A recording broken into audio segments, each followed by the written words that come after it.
La ilaha illallah Muhammadun Rasulullah alaihi salatullah. Ada PNS di sini? Dan mau kau cari muka sama bupati lu, bos. Hah? Percaya, perbaiki sholatmu, bos. Saya sudah sholat, Ustaz. Betul Bapak sholat, tapi tidak ikhlas. Hayya 'alas sholat, asar lagi. Barusan duhur, kok tidak ikhlas? Saya sholat, Ustaz. Betul kau sholat, tapi kau main-main. Allahu Akbar. Bismillahirrahmanirrahim. Iyyaka na'budu wa iyyaka nasta'in. Ihdinas siratal mustaqim. Siapa ajar kau sholat makuti kollo? Kau ketawa karena kau begitu sudah. Nah, Allahu Akbar.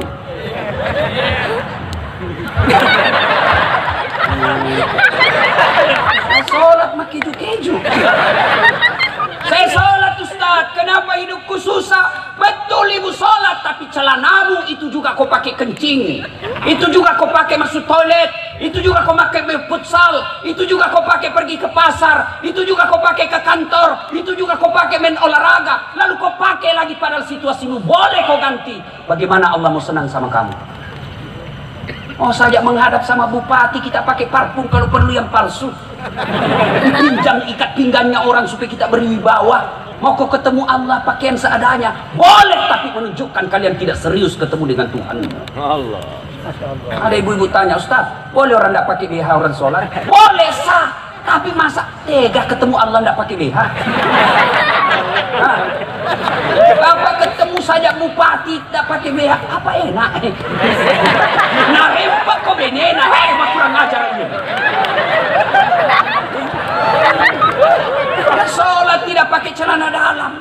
Bapak-bapak, Ustaz, boleh orang sholat tidak pakai celana dalam? Boleh, tapi bagaimana itu perasaan tak kalau ruh? Jangan ketawa ibu, ini urusan laki-laki. Sholatullah, salamullah, ala toha rasulillah. Sholatullah, salamullah, ala yasin habibillah. Kenapa dia tidak sholat? Kaya, Ustaz. Ada kala kaya Nabi Sulaiman. Itu Nabi Sulaiman, Pak, 1 hektar pekarangan rumahnya. Apa kerikilnya? Emas. Paling orang kalau rapeng dulu, Pak, kalau dia kaya giginya gina kasih emas. Gak ada orang kasih emas kerikil rumahnya. Sulaiman alaihissalam kerikil rumahnya emas. Kenapa dia tidak sholat? Selebriti, Ustaz, cakep, cantik, terkenal. Ada kala gagah Nabi Yusuf. Allah ciptakan kegagahan di dunia 1100. Khusus Nabi Yusuf 64% Allah kasih. 64%. 34% berapa? 36% Allah kasih siapa? Hah? Siapa? Nabi Muhammad, Nabi Adam, Nabi Idris. Yang 1% siapa? Kita ini manusia biasa. 1%. Nah, ambil mie tukul.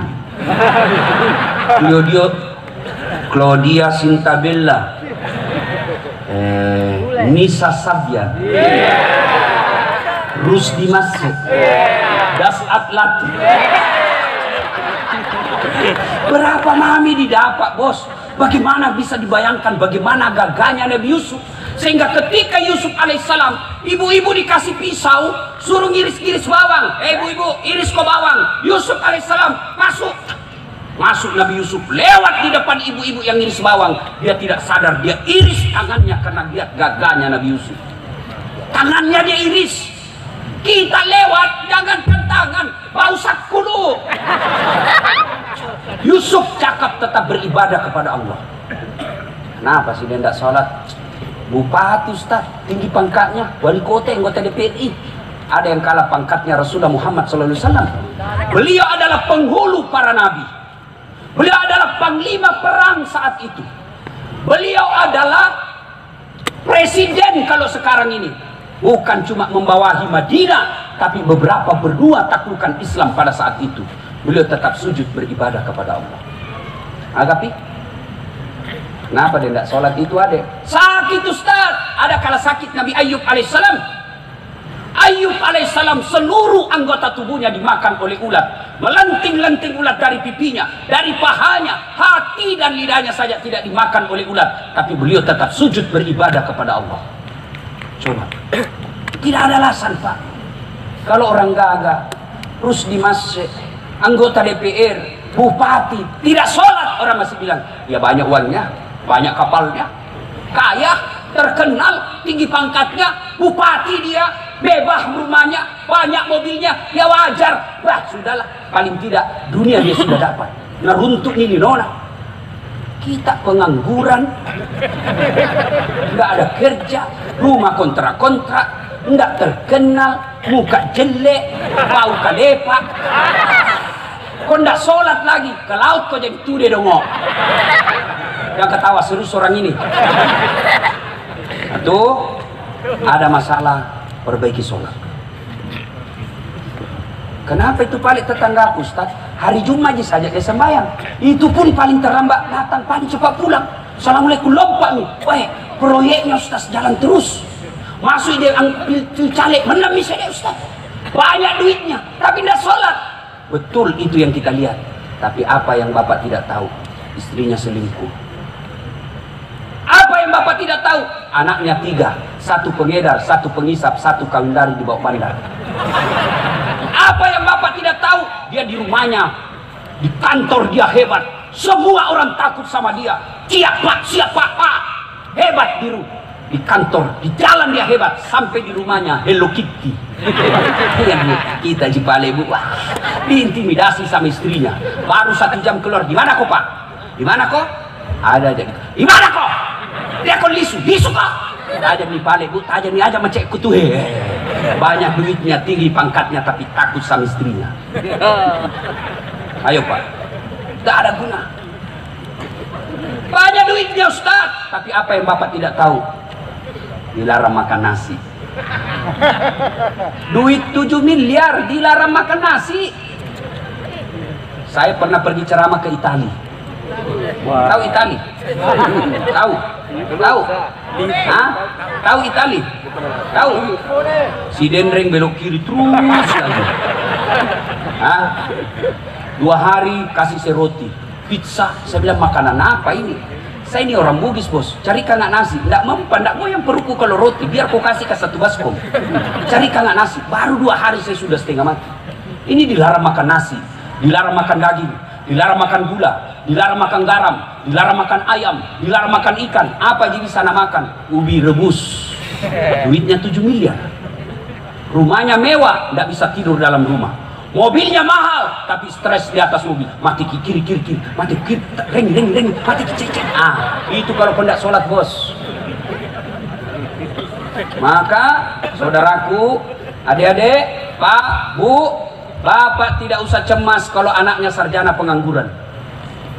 Bapak tidak usah cemas anaknya sarjana tidak lulus pegawai negeri kemarin. Tidak usah cemas. Kenapa masuk neraka? Anakku tidak lulus PNS.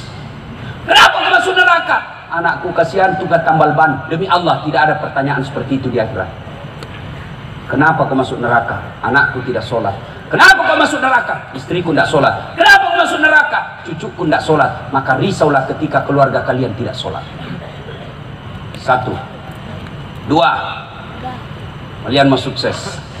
Setelah perbaiki sholat. Yang kedua, hindari maksiat. Jangan hobi dosa. Dosa buat kita laki-laki, perempuan. Dosa bagi kita bapak-bapak, selingkuh. Pak, kata Nabi berwasiat, kalau kau lihat perempuan di jalan dan kau berminat kepada perempuan itu, pulanglah segera ke rumahmu. Karena demi Allah, apa yang dimiliki wanita di jalan itu sama persis yang ada di rumahmu. Tidak percaya? Periksa nanti. Dan kau ketawa anak muda, ini urusan orang tua. Pak, muliakan istri. Tidak mungkin bapak bisa sukses kalau bapak hianati istri. Saya bisa jadi penceramah yang bisa baik ceramah saya karena istri saya mendukung. Bayangkan kalau istri kita tidak mendukung. Kita mau pergi ceramah, bikin konsep, mak jaluk ya nak. Ale nak mustas. Tidak jadi konsep. Mau lagi keluar, anak nangis sambil anak. Tidak bisa. Maka kesuksesan kita seorang suami karena ditunjang oleh istri yang baik di rumah. Banyak juga bapak-bapak alasan rapat, ternyata pergi merapat. Nah, coba, Pak, berapa istrinya Nabi? Berapa? Saya kasih hadiah, siapa yang tahu? Berapa? 12. Hah? 12. Berapa? 12. Salah. Berapa? Berapa? 12. Ambil hadiahnya nanti sama Pak Rusdi Mas. 11. Dari 11 istri Nabi, tidak ada satupun yang pernah mengatakan saya menyesal menikah dengan engkau Muhammad. Tidak. 11 istri Nabi. Kita satu istrita menderita lahir batin. Bagaimana mau sukses? Maka bapak kalau mau sukses, muliakan istri. Bagaimana Rasulullah memuliakan istri beliau? Satu, beliau tidak pernah memanggil nama istrinya. Tidak pernah dipanggil Khadijah, tidak. Beliau panggil ya Ummul Mukminin, wahai ibunya orang Islam. Khadijah dipanggil Ummul Mukminin. Aisyah tidak pernah dipanggil Aisyah lokomai, mari kau, tidak. Aisyah beliau panggil ya Humairah, yang kemerah-merahan pipinya karena memang Siti Aisyah merah di 5 pipinya. Bapak anggota dewan, bapak calon bupati, mau sukses, muliakan istri di rumah. Mulai besok panggil istri tak dengan panggilan kasih sayang. Wahai istriku yang termancung hidungnya di lorong 3. Yang tidak mancung hidungnya Ustaz, lehernya saja lihat. Tidak bagus juga lehernya, giginya kau lihat. Giginya yang mancung Ustaz, ya sudah cari alisnya. Cari yang baik, jangan terlalu jujur. Mentang-mentang istri tak hitam. Belum. Belum. Ada bicik deh. Nah bilang istri tak agak penyak. Masa suami istri belum penyak? Yuk, ayo Pak. Rasulullah memuliakan istri. Apalagi Rasulullah memuliakan istrinya. Demi Allah, Rasulullah sangat romantis dalam hidupnya. Apa romantisnya Nabi? Beliau kalau minum teguk, dia kasih istrinya. Hebatnya lagi, bekas bibirnya istrinya dia minum. Misalnya Aisyah minum di sini, Rasul pun minum di sini. Coba dipraktekkan besok Pak. Coba kalau anggota DPR di sini minum, bekas bibirnya istri. Musuna mulutmu.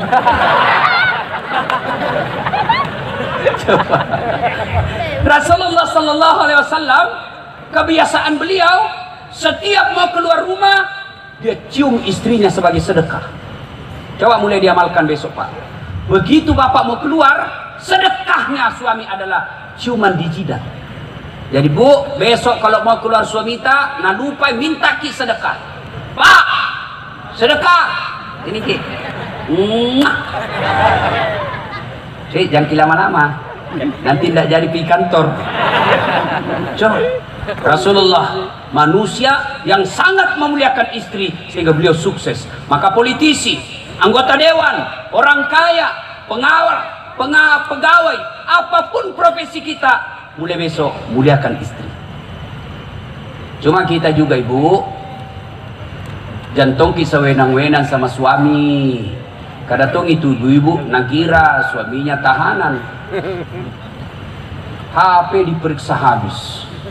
Bagaimana suami tidak serangan jantung? Baru datang langsung diperintah HP, baru dilupa pakai password, dilupa hapus WhatsApp, pasti nih mati. Ini runtuh.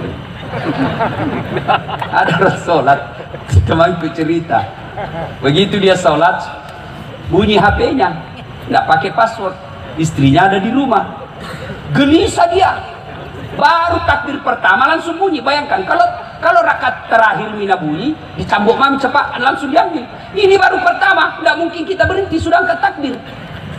Bunyi gelisah. Nah bilang istrinya, kenapa kita tidak kuangkat di HP ta? Baru lancar sholatnya.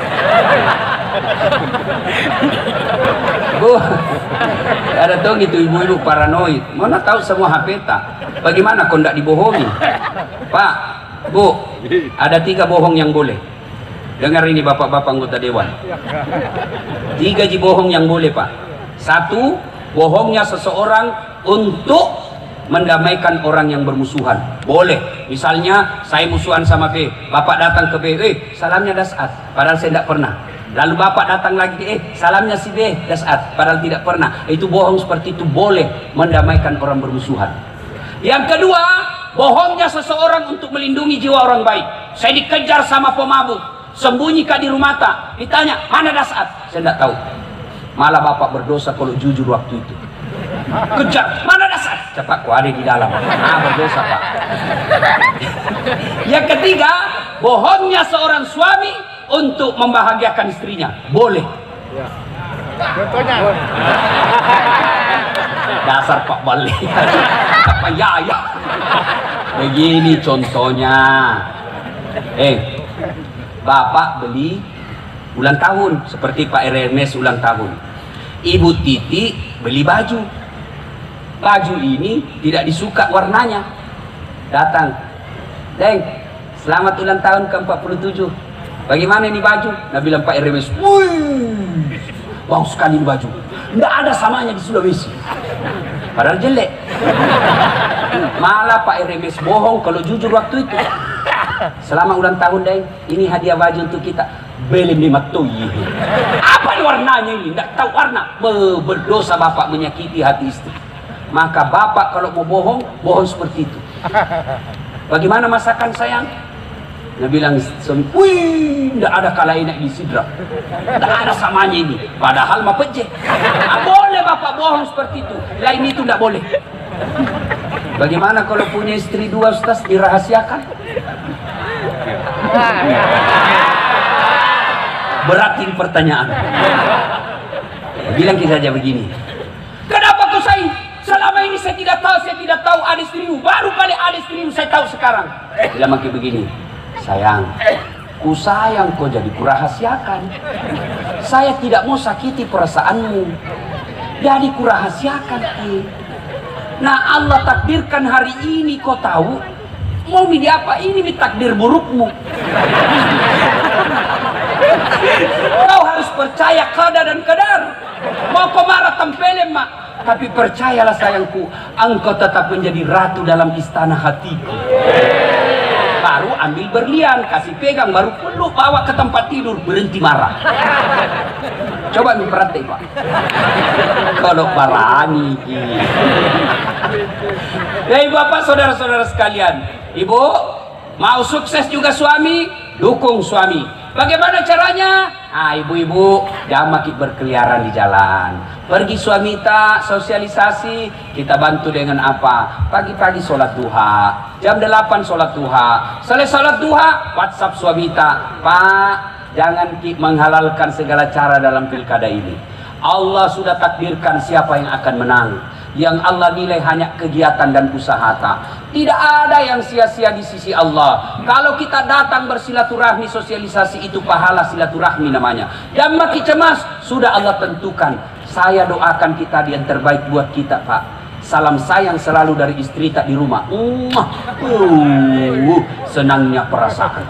Saya kalau naik SMS kak begitu mamanya cek. Langsung kak kasih lihat sama temanku di warung kopi. Bene kubo. Enak perasaan. Pernah kita SMS begitu istri tak Pak? Pernah? Paling SMS yang kau lupa singgah beli telur. Yang ketiga, kalau mau sukses, kata Nabi yang saya kasih ini rahasianya. Yang ketiga apa? Yuk, keluarkan zakat dan sedekah. Bapak tahu kenapa Bapak Haji Rusdi Masek bisa kokoh dan besar seperti sekarang? Karena beliau dermawan.